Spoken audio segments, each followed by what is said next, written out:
Hello, hi guys! Magandang hapon sa inyo lahat. This is Shin from Masagari Channel, a faith healer, also matarder. So ngayong hapon natutigan natin ang sabihin sa inyo ating mga gabay. This is special gabay for the month of January 8 hanggang January 15 for the sign of Taurus. So Taurus, welcome to my channel. Ano kayang messages, advices ng spirit guides ang ating masasagap for today's video? Kanan mo kayang energy or kaganapan sa buhay ng mga Taurus ang ating mahagilap. So guys, this reading is a general reading namang hindi lahat makaka-resonate. Kunin lamang po makaka-relate sa inyo and comment down below kung kaninong energy ang ating nasaga. And of course, don't forget to like and subscribe my channel and hit notification bell for more videos update. And of course, maraming salamat po sa mga walang sawang pagsuporta sa aking channel, lalo na hindi nag-skip ng ads. Naway pagpalain kayo ng Diyos at may kapal siksik digdig nag-uumapa ang biyayang manambalik sa inyo. And of course, maraming salamat po. Ito na, umpisa na natin ang laban for the sign of Taurus.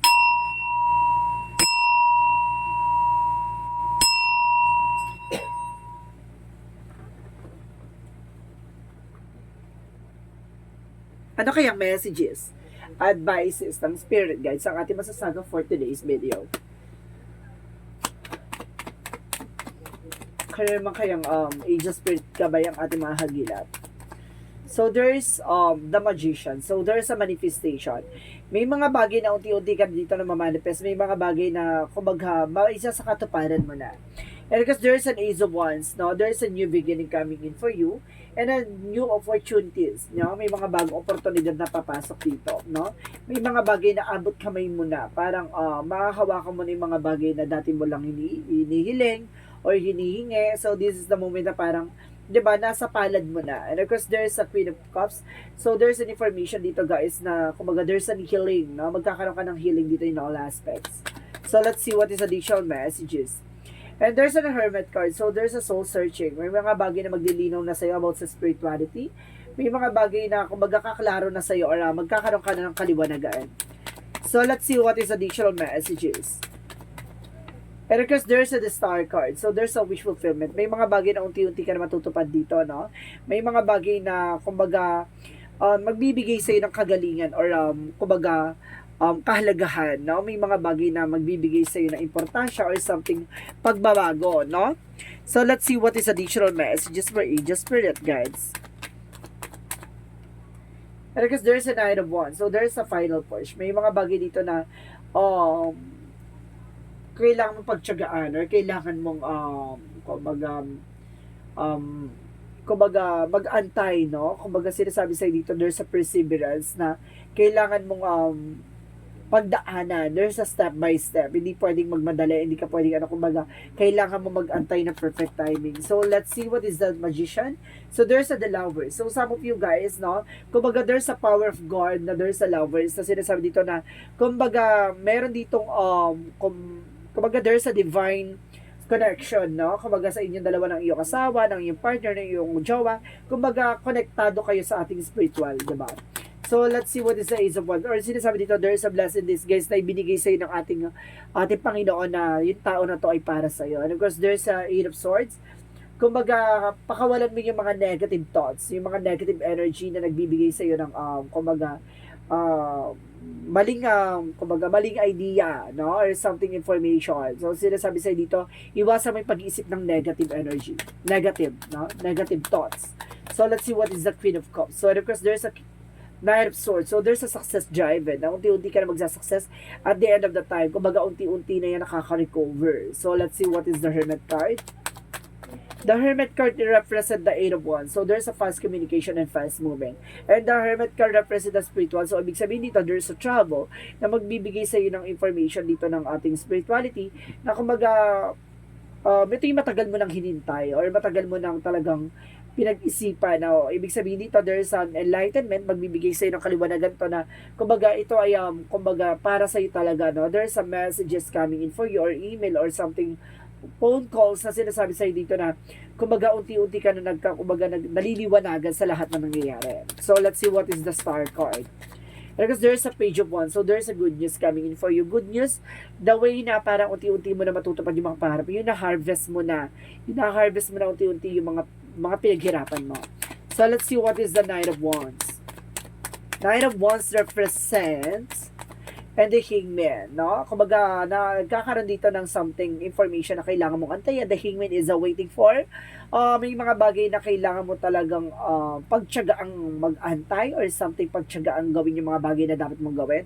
Kasi, kumbaga, may mga bagay na hindi pa napapanahon, no? Sinasabi sa'yo dito ng the Hangman na kailangan mong konting haba ng pasensya dahil lang sa ganun, kumbaga nagkakaroon delays or something, cancellation na nangyayari kasi hindi pa hinog ang isang prutas para kumbaga pitasin mo, 'di ba? Maasim pa siya, kumbaga it's either sa mangga para maasim pa siya na hindi mo pa siya pwedeng makakain mo siya pero hindi pa totally yung fulfillment na nandoon, no? Yung parang yung hinihinahangad mo talaga wala pa doon sa situation.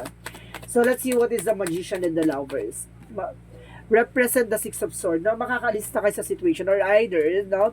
Pagdating sa relationship, parang bigla kayo kumbaga nakawala na sa toxic family, no? And because the Six of Swords is a transition, makakalis kayo sa situation.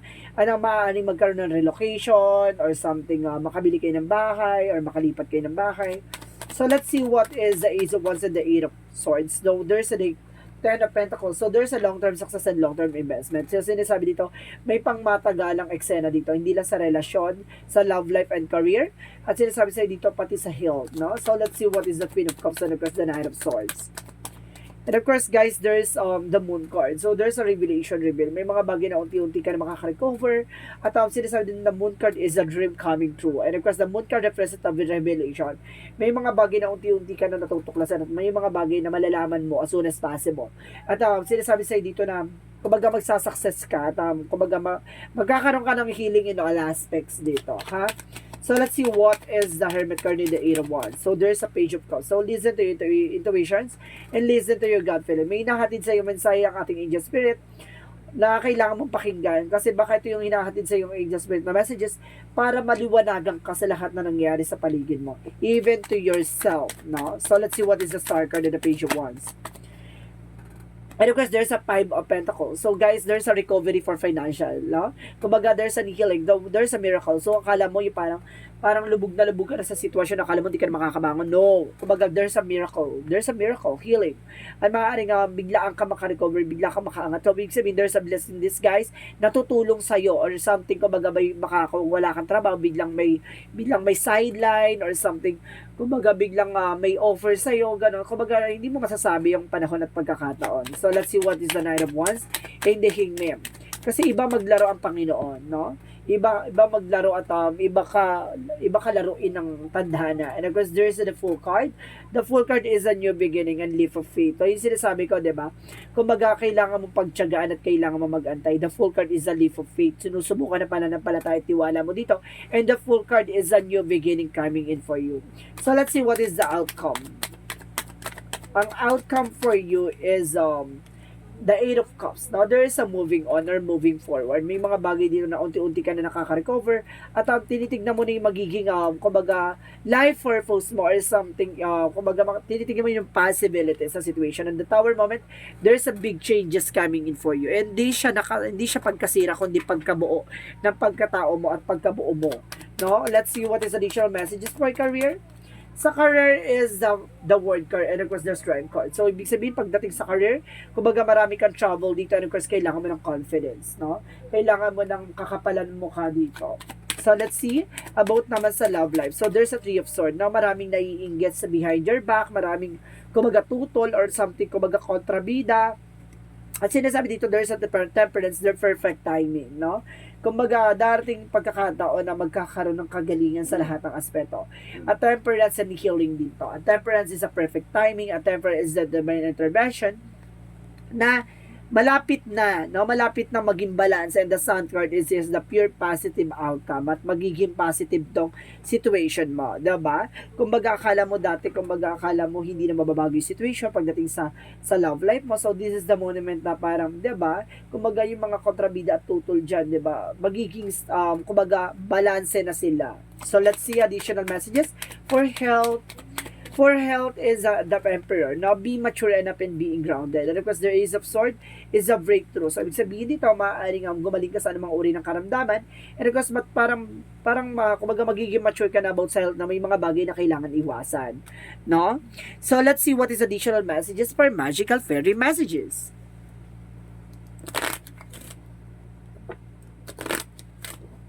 For magical fairy messages, Angel Spirit Guide, please give me information.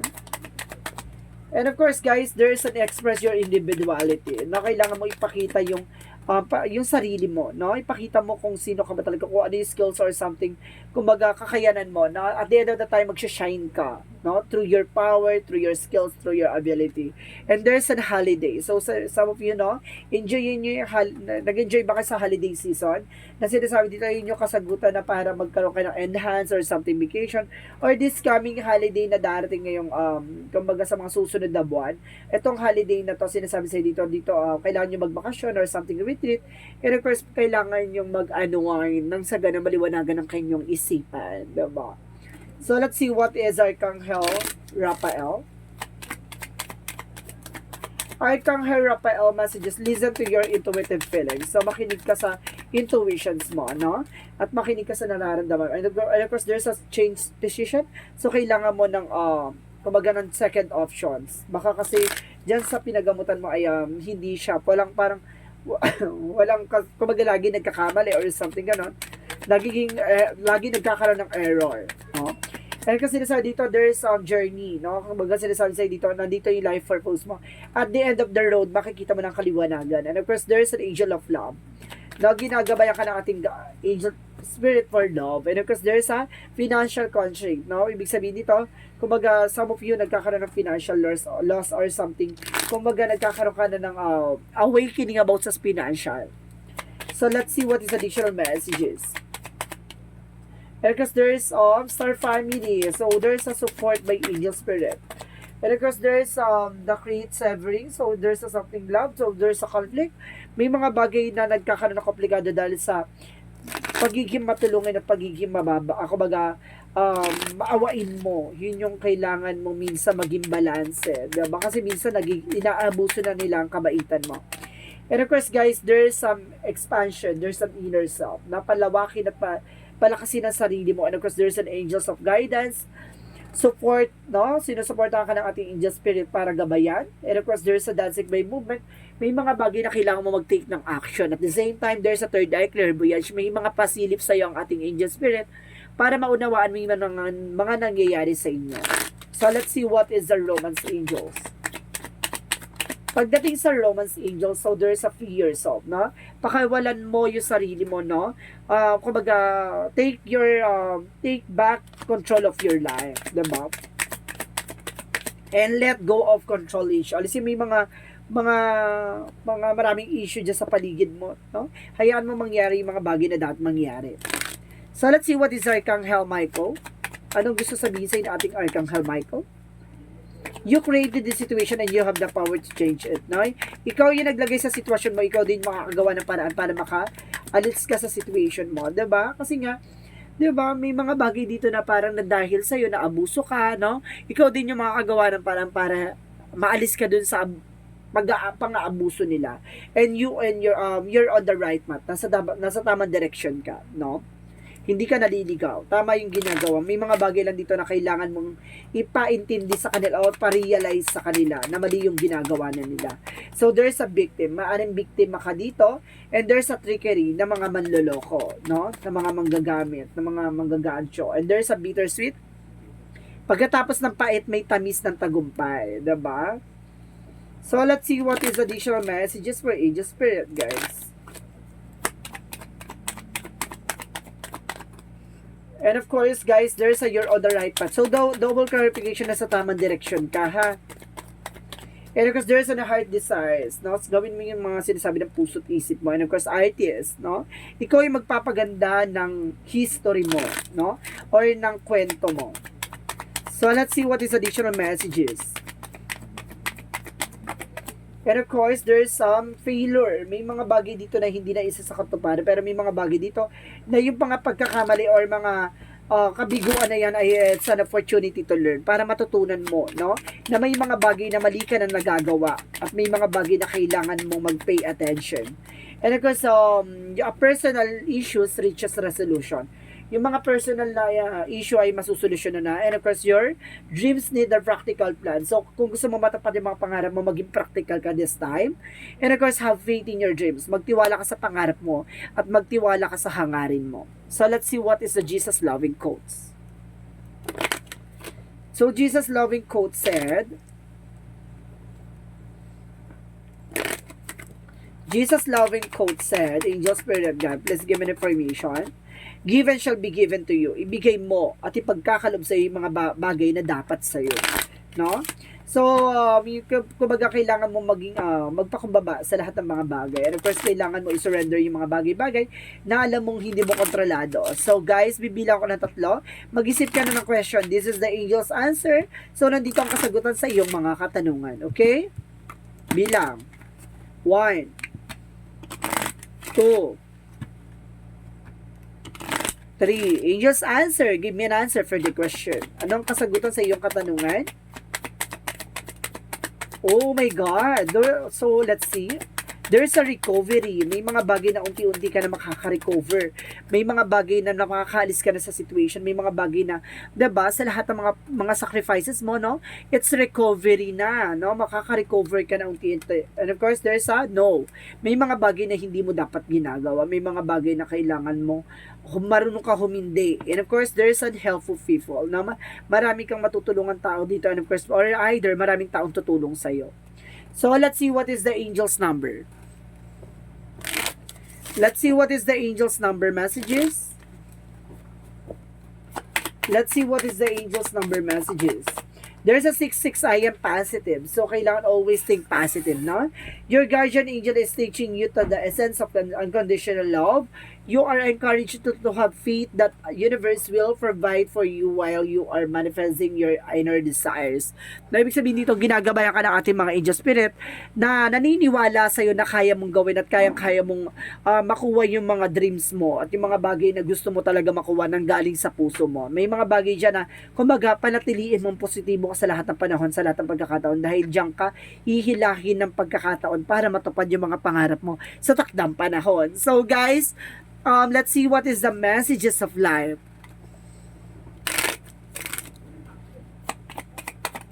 A messages of life represent, so, together in the light. So, sinasabi dito, I give thanks for all that who enter my life. I understand we are all exactly who and where are supposed to be. And every one contributes to each other personal growth. Every reaction someone draws from me is a gift from their soul to mine, meant to help me free me from my inner conflicts. Today, by focusing my own development rather than others' plus, I become one of the delights of the divine. So see, kumbaga sinasabi dito na mag-focus ka sa sarili mo, yung kumbaga ayaan mo sarili mo mag-bloom or something na kumbaga mag-develop yung sarili mo kasi masyado ka ng kumbaga nalipasan ng panahon dahil sa pagtulong mo sa mga taong mahal mo sa buhay, no? Kumbaga sinasabi sa'yo dito na parang it's time to step back on your power, no? Kumbaga sarili mo naman ang isipin mo kasi may mga bagay dito na kumbaga inabuso at kumbaga masyado ka nang naloko ng mga panahon na yon. Kung ibig sabihin dito, kumbaga time na para mag-focus ka na sa sarili mo at makita mo ang kahalagahan at kahulugan ng kaligayahan, no? At makita mo ang lahat ng mga sakripisyo mo at lahat ng mga pinaghirapan mo at makuha mo at makamit mo ang tunay na kaligayahan na gusto mong makuha, no? At ang gusto mong makamtan. So guys, this is special gabay for the month of January 8 hanggang January 15 for the sign of Taurus. So Taurus, maraming salamat for your wonderful reading. So once again, this is Chin Rodriguez from Asagad Channel, a faith healer, also mata reader. And of course, maraming salamat sa mga walang sawang pagsuporta sa aking channel, lalo-lalo na hindi kasi skip ng ads. Naway pagpalain kayo ng Diyos at may kapal, siksik liglig na gumapa ang biyayang manubalik sa inyo. And of course, maraming salamat po, and see you in the next video. Bye-bye, and babush.